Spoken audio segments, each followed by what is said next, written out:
Salut à tous et j'espère que vous allez très bien. Alors aujourd'hui, on se retrouve dans une nouvelle vidéo.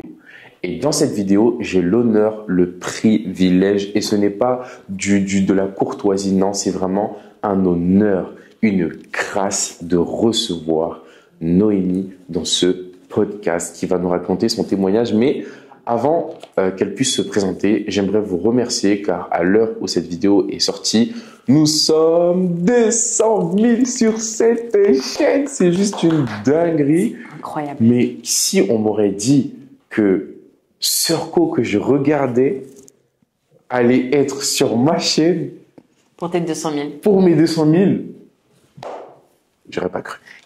Mais en tout cas, vraiment, c'est une grâce. Et du coup, je vais te laisser te présenter quand même. Ok.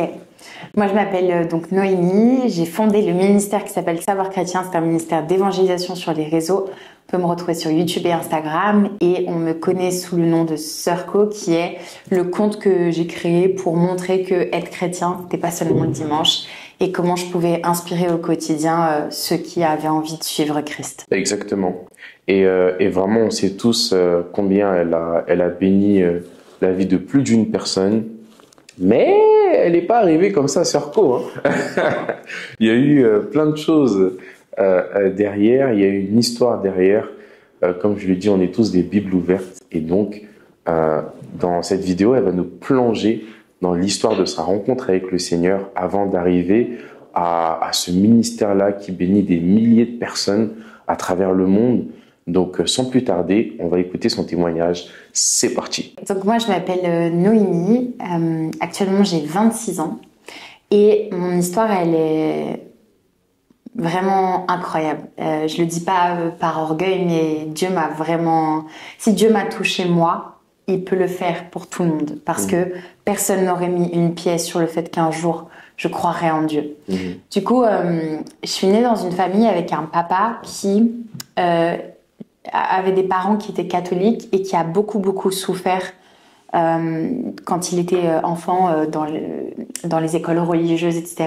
Il n'y avait pas toujours des bonnes choses et il y avait beaucoup de dérives. Et donc, du coup, il a grandi avec une haine profonde des religions et en particulier des chrétiens, de par ce qu'il avait vécu, des traumatismes qu'il a eu. Et une maman qui était issue d'un milieu catholique, mais qui avait décroché aussi, mais dont elle gardait la tradition humaine. Et donc, je me souviens que quand on était petit, on allait à l'église, donc dans des églises traditionnelles. J'ai fait du catéchisme, mais j'ai jamais cru en Dieu. C'est-à-dire que, pour vous illustrer un petit peu ce qui se passait, c'est que j'allais au catéchisme et quand on parlait, par exemple, de Jésus a marché sur l'eau, moi, je me moquais de ceux qui disaient ça. Je disais oui, c'est ça, Jésus a marché sur l'eau. Enfin, je tournais en dérision tous les enseignements de la Bible qu'on pouvait nous dire. Et je me faisais virer des cours de catéchisme. Wow. Faut quand même y aller pour se faire virer des cours. J'étais insupportable. Vraiment insupportable. Je crois que dans mon enfance, j'ai dû m'adresser une fois à Dieu pour une situation et j'ai pas eu de réponse et donc j'ai fait une croix dans mon cœur sur le fait que Dieu existait et que ce qu'on nous enseignait au catéchisme ou traditionnellement, en fait, c'était que des dogmes, je vais pas le dire, c'était que des choses humaines. Donc, pour poser un peu le contexte, tu vois, une enfant qui se fait beaucoup harceler à l'école par toujours le même groupe de personnes, et comme je vais dans les mêmes écoles, et ben je les retrouve dans chaque classe, et enfin voilà. Une enfant qui a des parents très absents, qui travaillent sans cesse, donc un confort de vie très bien, mais une vie de famille assez chaotique. Mes souvenirs de famille, je les résume à des vacances. Tu vois, quand on partait en vacances, et des Noëls, quand on était en famille, mes grands-parents, etc. Donc, beaucoup de manque d'amour, beaucoup de rejet, et une perte totale d'identité, en fait, qui je suis. Enfin, je me construis très mal, très Donc, très en mal. apparence, c'était quand même beau, mais intérieurement, c'était compliqué. Ouais, j'étais une enfant qui a eu des suivis psychologiques. Je vivais très mal, vraiment très mal. Donc, tu vois, le fait que, je crois, un jour, j'ai un vague souvenir, hein, quand j'étais petite, je me suis adressée à Dieu et il n'y a rien eu. J'ai même pas creusé la question. J'ai dit Dieu n'existe pas. Donc, tu connais bien la dépression quand même. Ouais. Tu peux nous en dire par rapport à ça?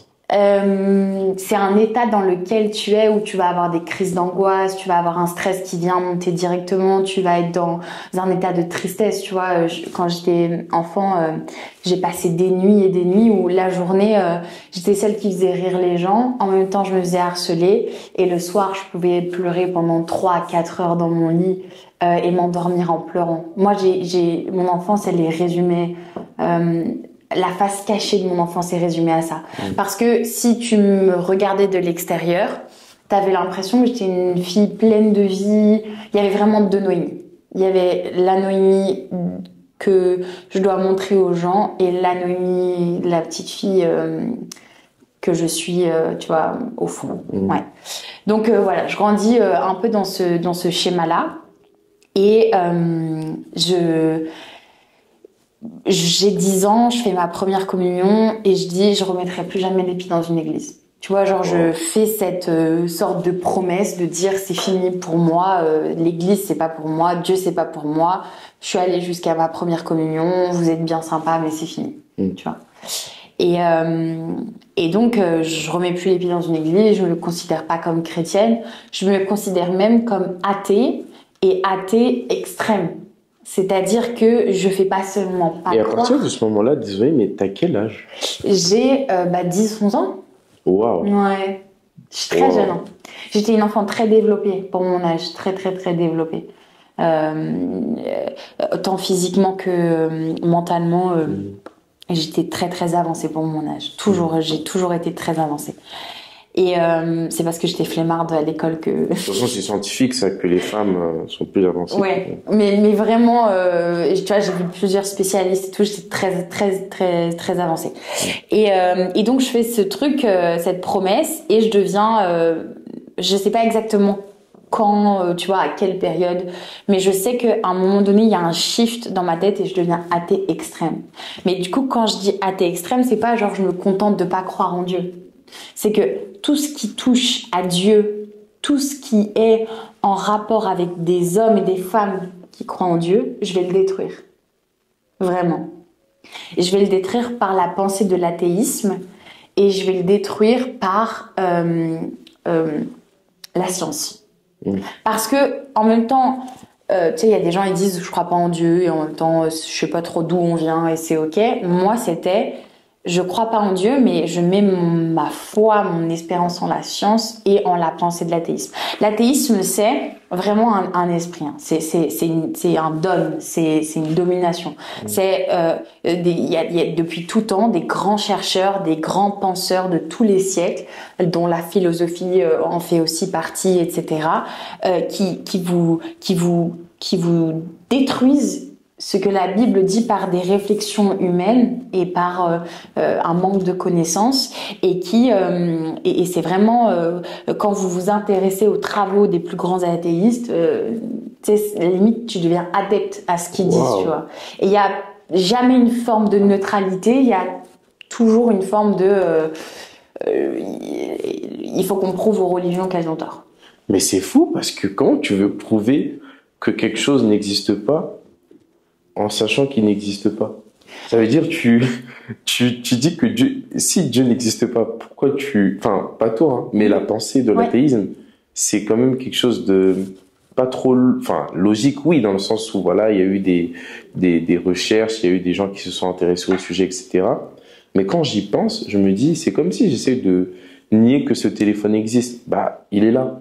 Non, en fait, si tu veux, non, en fait, les athéistes, ils veulent pour beaucoup, ils veulent faire comprendre que les textes, la foi, elle repose sur rien.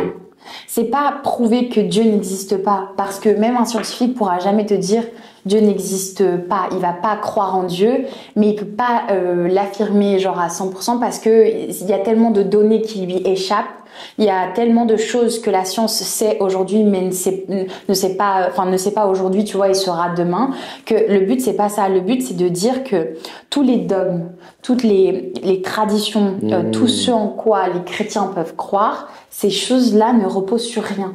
Tu vois, c'est plus dans ce sens-là. Et quand tu parles avec un athéiste ou un... Moi, j'aime trop les athéistes. Hein. Ce que je comprends dans quel état ils sont. Mais quand tu parles avec eux, c'est que pour eux, la notion de Dieu, elle est même pas...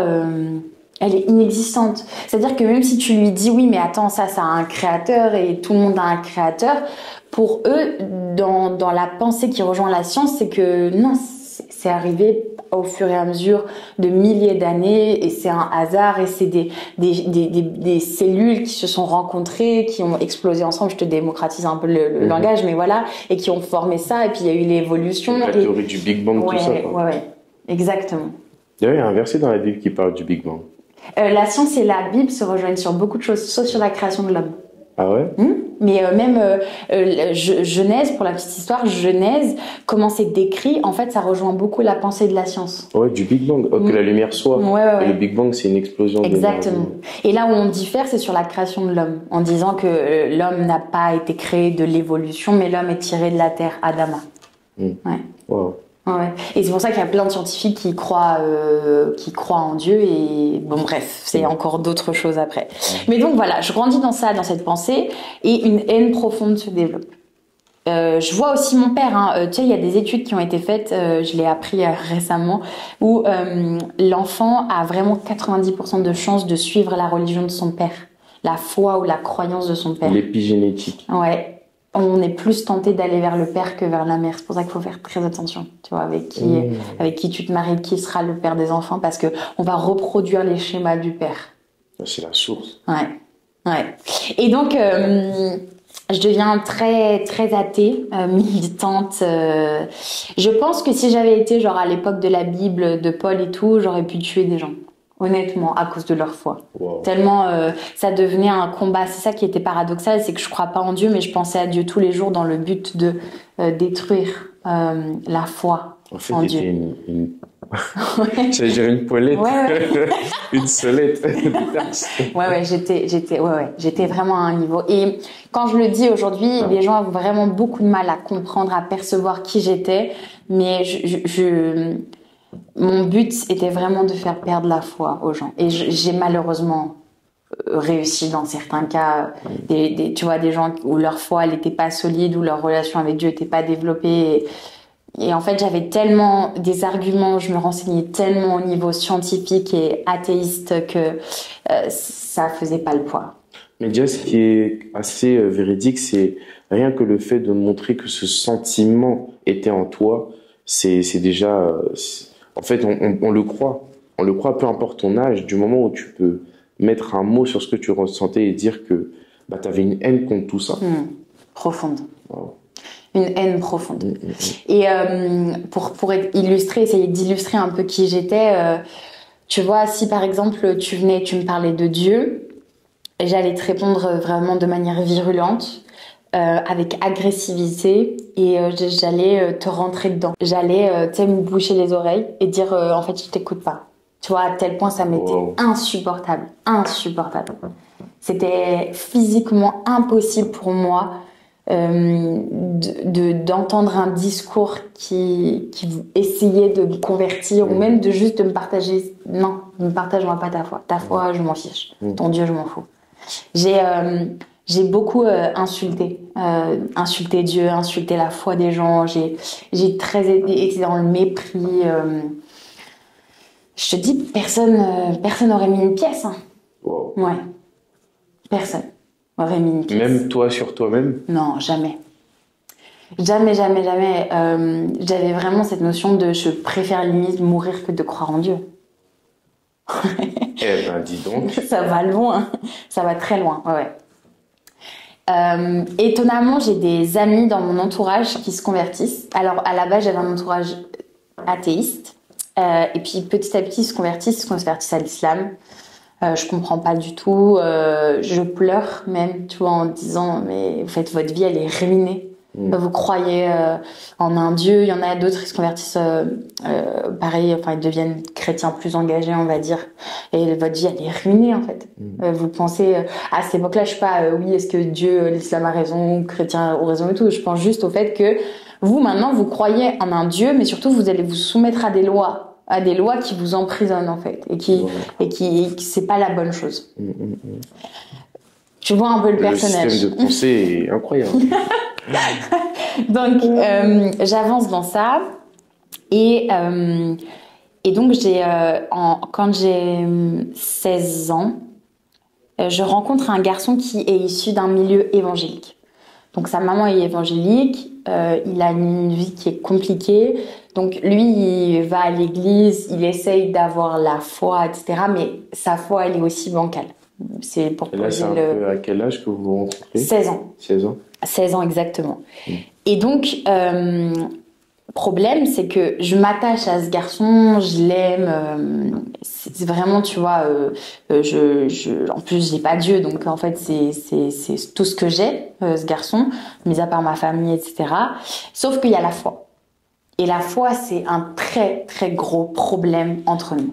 Parce que il me dit, je sais pas, là, je vais à l'église, je vais pas pouvoir te répondre. Parce qu'il me dit, là, je vais jeûner, du coup, je vais pas pouvoir aller au restaurant avec toi. Et je m'arrache les cheveux en me disant, mais mec, enfin, tu sais, plein de grossièreté et plein de colère dans mon cœur. Parce que, mais abandonne ta foi en fait. Ta foi, elle te sert à rien. Tu vis, ta foi, elle te sert à rien, mon frère. À rien. Voilà, à rien.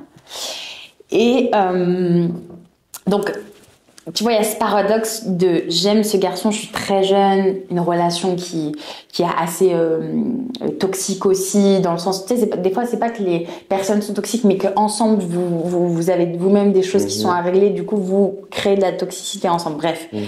Mais bizarrement, ça fait que je suis moins virulente. Dans mon système de pensée parce que la personne que j'aime est chrétienne, donc je peux pas être aussi tu vois, anti-chrétien que ce que j'étais. Tu dois doser un peu quoi. Oui, je dois doser, mais toujours pas pour moi Dieu. Donc je deviens un peu moins virulente. Pourtant, j'en souffre beaucoup du fait qu'il soit chrétien. J'avais des écrits, j'ai brûlé après, mais j'avais des écrits où je disais je me convertirai jamais, même s'il essaye de me parler de Dieu, ça sera jamais ça, etc. Genre, je souffre de ça. Tu l'écrivais en fait. Ouais, je l'écrivais. Eh ben, dis donc, j'aurais jamais cru. Hein. C'est vrai? Impossible. Bah, t'es passionné de Christ. Mais en fait, tu vois, je le dis maintenant, mais tu nais avec des dons naturels, avec un appel. Et le diable va toujours transformer ça pour tirer sa gloire à lui. Moi, mon appel, c'est d'évangéliser. Je suis une évangéliste. Je parle, on m'écoute pour prêcher Dieu. Et ça, le diable le voit dans les dons naturels des hommes, tu vois. Et donc, il transforme ça, et il avait transformé ça pour que je sois quelqu'un qui, par mes mots, par mon charisme, par la manière dont je prêche, je déconvertisse des gens, tu vois, que je fasse son œuvre. Donc, en fait, c'est pour ça que c'est pas si paradoxal de, en fait, il a de ça. inversé cette grâce. Exactement. C'est pas si éloigné que ça d'avoir été dans un extrême. D'où la passion que j'ai pour l'évangile aujourd'hui, tu vois. Bref. En fait, c'est qu'un bouton, quoi. Donc, je rencontre ce garçon et tout. Un an passe. Et j'ai 17 ans. Et on avait, tu vois, des relations sexuelles hors mariage, etc. Donc, tu vois, il y avait quand même des choses qui étaient difficiles aussi dans la foi et tout. Et j'ai 17 ans. Et un jour, j'ai un retard de règles. Et je me dis, je suis sûre que je suis enceinte. Je suis persuadée que je suis enceinte. Je fais un test positif. Et là, toute ma vie s'écroule. Mais il y a des femmes, elles y arrivent. Enfin, dans le sens, tu vois, elles sont mamans jeunes, elles sont nées limite pour être maman. Et je suis tellement admirative de ces femmes-là. Moi, j'ai 17 ans, je fais un test de grossesse, il est positif. J'ai pas de diplôme. Je sais pas comment je vais le dire à mes parents. Ma relation, ok, j'aime ce garçon, mais tu sais, ça fait pas des années qu'on est ensemble non plus.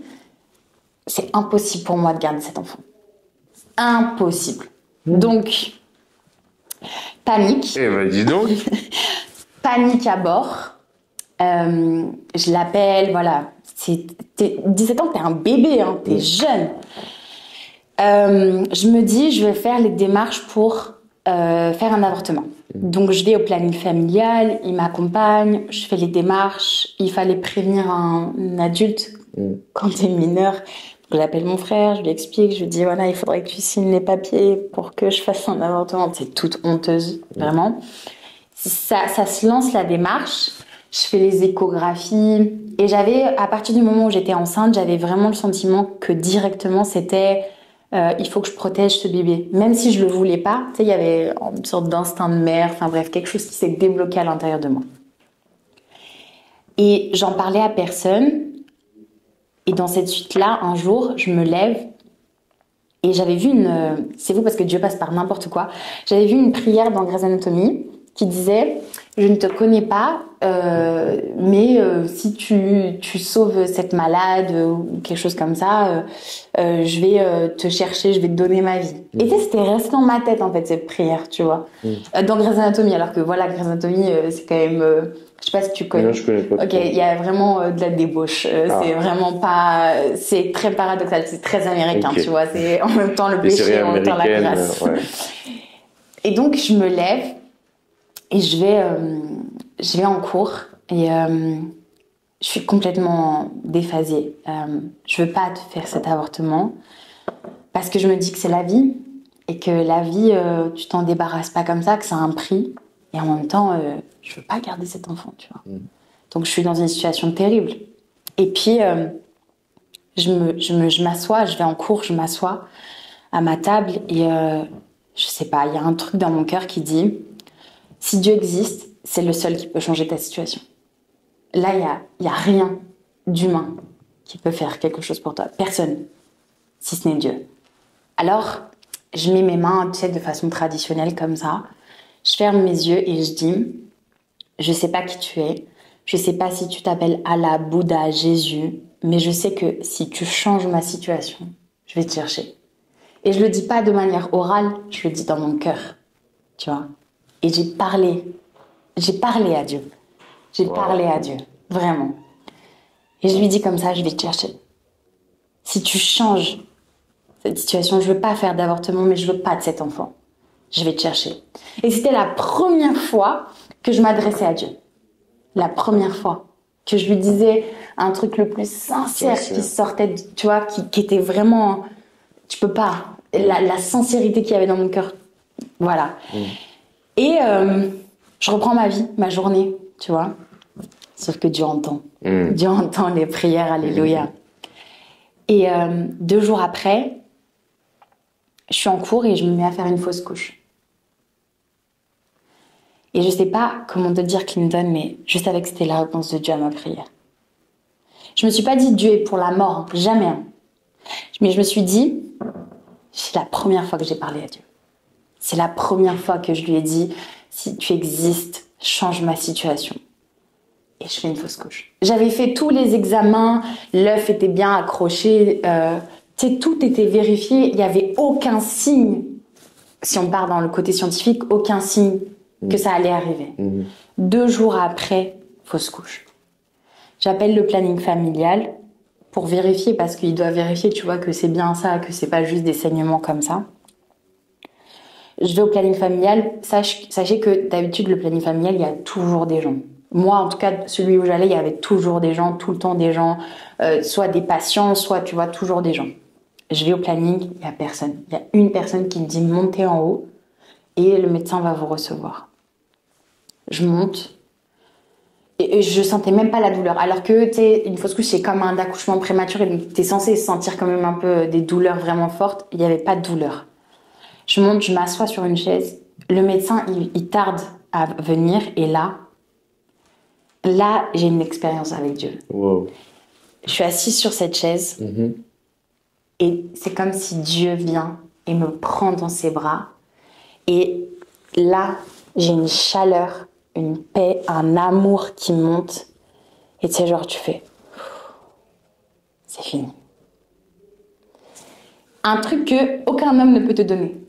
Ça veut dire que sur cette terre, ce que j'ai ressenti ce jour-là, je l'ai jamais ressenti. Jamais. Jamais ressenti de cette manière. Et là, je vais voir le gynécologue et je comprends, donc c'est bien validé, etc., que je suis en train de faire une fausse couche. Et là, Clinton, ma vie, elle a changé du jour au lendemain. C'est-à-dire que avant cette prière, j'étais très réticente à Dieu, j'étais la personne que je t'ai décrite. Après cette prière, je me suis convertie. Oh. C'était fini. 2 jours, je me suis convertie. Je me suis convertie en 2 jours. 2 jours. Incroyable. C'était fini. C'était totalement athée. C'était fini. J'ai vécu l'expérience de Dieu. J'ai vécu un miracle. J'ai senti physiquement Dieu.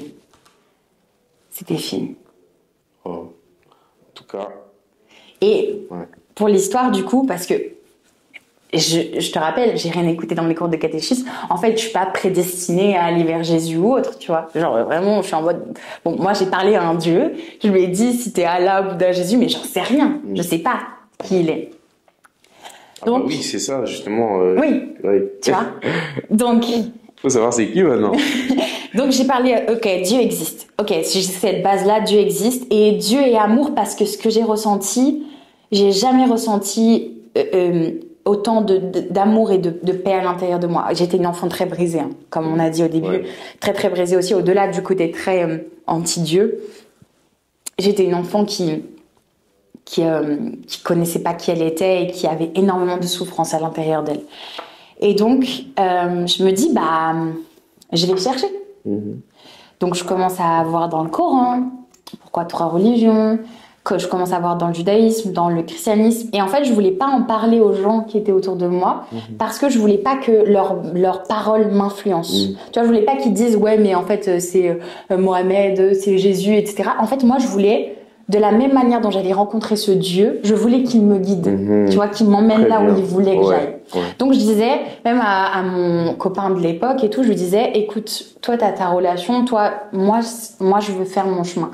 Et il m'avait dit, ok, bah, si t'as des questions ou quand tu voudras m'en parler, tu pourras le faire. Et d'ailleurs, le jour où, tellement pour dire à quel point c'était impossible, le jour où je lui ai dit, bah, j'ai prié, et que je l'avais dit, tu vois, que je l'avais raconté, j'ai prié, c'est ça, il m'a dit, toi, t'as prié. Il était en mode, mais non. Il était en mode, toi, t'as prié. Toi, t'as parlé à Dieu. Je sais pas, Dieu existe. Tellement il était choqué. Bref, donc j'en parle à personne et honnêtement, quand on cherche Dieu, c'est ce que je recommande de faire. Parce que les gens vont t'influencer, vont te dire, faut aller chez les catholiques, faut aller chez les musulmans, faut aller chez, tu vois, ceci, cela. Moi, je voulais trouver Dieu. Trouve Dieu. Donc je commence à lire. Je lis le Coran, pas tout entier, très compliqué à comprendre. Je retrouve pas ce Dieu d'amour avec qui j'ai fait une expérience personnelle. Et du coup, c'est pas là-bas que je dois aller. Tu vois, et puis je sens que je commençais vraiment... Je connaissais pas Jésus, etc. Mais je priais, je parlais à Dieu, tu vois. Je parlais à Dieu genre, Seigneur, bon, bah, merci pour tout ce que vous faites. Au début, je vous voyais. Dieu, merci. Votre haute complaisance de... Merci pour tout ce que vous faites et tout, tu vois. Et je disais, enfin, je parlais à Dieu comme je te parlais à toi. Et je lis la Bible. Et le premier passage, quand j'ouvre la Bible, c'est quand j'ouvre la Bible sur mon téléphone, parce que j'ai une autre histoire par rapport à la Bible. Quand j'ouvre la Bible sur mon téléphone, c'est 1 Corinthiens 13. L'amour est patient. L'amour ne soupçonne point le mal. Tu vois que un passage en rapport avec l'amour. Je fais, c'est quoi cette dinguerie? Donc tu ouvres, mais le fruit de l'amour, c'est... 1 Corinthiens 13. L'amour ne soupçonne point le mal. L'amour est patient, l'amour est doux. Plein de bonté. Que ça. Et je lis et je fais, waouh, ça commence fort quand même. Tu vois, alors que j'avais fait cette rencontre avec ce Dieu d'amour en plus. Donc quand je te dis je dévore, c'est que le matin, je me réveille, je lis la Bible. Je vais dans le tram, je lis la Bible. Jusqu'à mon trajet pour aller au travail, je lis la Bible. Ma pause, je lis la Bible. Je faisais que ça. Matin, midi, soir, je lisais. Je pense que j'ai lu le Nouveau Testament en quelques jours. Vraiment, tellement je mangeais. Et j'avais des tas et des tas de questions en disant, ok, pourquoi ça? J'avais pas encore compris Jésus. Mais je lisais. J'étais tellement touchée par ce que je lisais. Genre, en fait, tu sais, c'est comme si, avant j'avais un voile, le diable me tenait par ce voile, le voile était déchiré, et genre, c'est bon, c'est fini. Un zèle, mais un zèle extrême. Comme Paul, quoi. Oui, Comme Paul. Wow. Exact. Mais la problématique qui s'est posée dans mes premiers temps de foi, c'est que de la même manière dont j'étais extrême athéiste, j'ai été extrême chrétienne. Ma conversion, ça a été tellement radical, tellement rapide, qu'il n'y avait pas la place au passé, mais juste... Ouais, tout ce qu'il y a écrit, même des choses que tu comprends pas et qui, tu sais, des fois, ça te demande plus d'interprétation ou de juste d'être enseigné sur ça. Tu as mis le voile? Ouais. Ah bah voilà. J'ai pensé directement à ça. Oui, voilà. Je m'habillais avec des longues robes noires et genre je mettais un voile. Donne-lui les photos. Et genre, non, vraiment, c'était, tu vois, j'allais plus au cinéma, je critiquais les gens qui allaient au cinéma. Ça a duré que quelques mois, Dieu merci, ça n'a duré que quelques mois. Dieu, des fois, je pense qu'il doit rire du haut de son trône, parce que tu passes de ça à ça, non, vraiment. Enfin, vrai, en fait, tu vois, je suis passée d'un extrême à un autre, et après, il a fallu un petit peu de temps pour rééquilibrer, exactement, j'avais besoin de rééquilibre. Et le fait de trouver une église, c'est vraiment le Seigneur qui m'a envoyé là-bas aussi, a permis de rééquilibrer les choses. Mais bref. Donc, je comprends pas Jésus, mais j'ai une relation profonde avec Dieu le Père. Et j'avais besoin d'un père dans ma vie aussi. Même si j'avais un père et j'avais une famille, et comme on dit, de l'extérieur, ça semblait super. Je manquais cruellement de moments avec ma famille, d'amour, etc. Et je retourne pour la première fois dans une église traditionnelle, tu vois. Et je sais pas comment dire, mais je rentre dans l'église et je sens que Dieu est là. Wow. Je sens que Dieu est là. Je sens que il va m'aider. Et donc j'allais le mercredi, le vendredi, le samedi, le dimanche. Enfin vraiment ma vie c'était devenu Dieu. Je voulais vraiment. J'ai pas fait les choses à moitié. J'ai pas fait les choses à moitié, vraiment. Et donc plus le temps passe, plus je lis la Bible, plus je me dis bon, les églises traditionnelles, à mon avis, c'est pas là où je dois être. Je me sens trop décalée avec des dogmes qui sont enseignés. Et puis, tu vois, c'est fou parce que des fois, il y a des choses que tu lis pas dans la Bible, mais le Saint-Esprit te convainc du péché. Il te convainc que ce que tu fais, c'est pas bien. Et dans le cadre des relations hors mariage, je savais que, tu vois, à partir du moment où j'ai été convertie, ça n'avait plus jamais le même goût. Je sentais le goût du péché dans ça. Et donc, je vais voir le prêtre et puis il me dit non, mais c'est pas vraiment grave. Et tu vois ce que je veux dire, il y avait des choses. J'ai dit, moi, je veux suivre la parole. Donc, chrétienne très, très zélée, je veux suivre la parole et ok, ça doit pas être là que je dois être. Et puis, je suis allée pour la première fois dans une église protestante. Dieu me permet un dimanche et je tombe sur un jour de baptême. Oh. Tu t'es baptisée ce jour-là? Non, je suis pas baptisée. J'allais dire, avec l'allure avec elle. Je me suis baptisée 6 mois après ma conversion. Ouais. Wow. Ouais. Non, pas ce jour-là. Mais j'ai pleuré toutes les larmes de mon cœur et je dis, ok, Dieu, c'est là où je vais pouvoir vivre vraiment ma foi, tu vois. Et c'était ça. Ça a été radical. C'est une rencontre. J'ai fait une rencontre avec Jésus et Jésus, il a transformé ma vie. J'ai eu beaucoup de mal à dire à mon père que j'étais convertie. Quand il a... Je ne l'ai pas annoncé officiellement, en fait, il le voyait, j'allais de plus en plus à l'église le dimanche. Et quand il l'a su, je me souviendrai toujours, j'ouvre la porte et il me dit « T'étais où ?»« À l'église. » J'étais en mode « Oui, papa, j'étais à l'église. » Écoute, il s'en rappelle plus, mais moi je m'en rappelle bien. Il m'a dit « Je ne veux plus te parler. » Et j'avais tellement vécu une rencontre forte avec Dieu que je pouvais plus jamais revenir en arrière. Je pouvais plus jamais être la Noémie d'avant. Alors j'ai dit, papa, c'est pas grave. Même si tu me renies ou que tu veux plus me parler, je pourrais pas abandonner Dieu. Il m'a pas parlé pendant 3 jours et je priais tellement pour ça. Je disais, Seigneur, c'est dur. Je lisais le verset là. Personne n'est digne de moi s'il aime plus son frère, son père. Oui. Si quelqu'un veut être mon disciple et qui, ouais. Vraiment. Et j'étais là en mode, oh Seigneur, fais quelque chose. Et 3 jours après, il est revenu me parler. Il rentre dans ma chambre comme ça et il dit, ok, tu sais quoi, t'as bientôt 18 ans, tu fais ce que tu veux, mais par contre, tu m'en parles pas. Il était radical. C'était radical. Et donc, je lui ai pas parlé de la foi. Pendant très longtemps, je lui ai pas parlé de la foi. Pendant très longtemps, j'ai caché. Pas caché dans le sens, ça n'existe pas, mais tu vois, genre, je parlais pas de ce que je vivais. J'ai pas pu être un témoignage pour ma famille. Ouais, comme j'aurais voulu l'être, parce que j'étais bloquée, tout simplement. Mais ça a transformé ma vie. Transformé ma vie. Et aujourd'hui? Mes parents? Oui. Non, toujours pas. Toujours pas. Ça arrive? Ouais. Petit à petit ou? Par la grâce de Dieu. Ok. Par la foi. Par la foi, ouais. Mon père, il a été extraordinaire à mon mariage. Beaucoup moins virulent, beaucoup moins malaisant qu'avant. Quand j'ai sorti mon livre, on avait fait 30 jours de marche avec Dieu. On avait fait un événement avec première partie et il est venu. Quand il a rencontré pour la première fois mon pasteur et sa femme, il a pleuré. Il y a eu quelque chose, tu vois, genre spirituellement, il y a eu quelque chose. Parce qu'il les a remerciés pour la femme que j'étais devenue. Et tu vois, il a remercié mon pasteur, quoi. Il a dit merci. Alors qu'il n'est pas chrétien. Et du coup, tu vois, il y a des événements comme ça qui sont assez marquants. Je me suis dit, il a fait du progrès. Et j'ai foi. J'ai foi que Dieu touchera son cœur aussi. Amen. S'il l'a fait avec moi, il peut faire avec tout le monde. Amen, amen. Vu au niveau où j'étais. pour ça, hein, les amis. Yes. Et ça a transformé ma vie, vraiment. Aujourd'hui, les personnes que j'aime le plus évangéliser, ce sont les athées.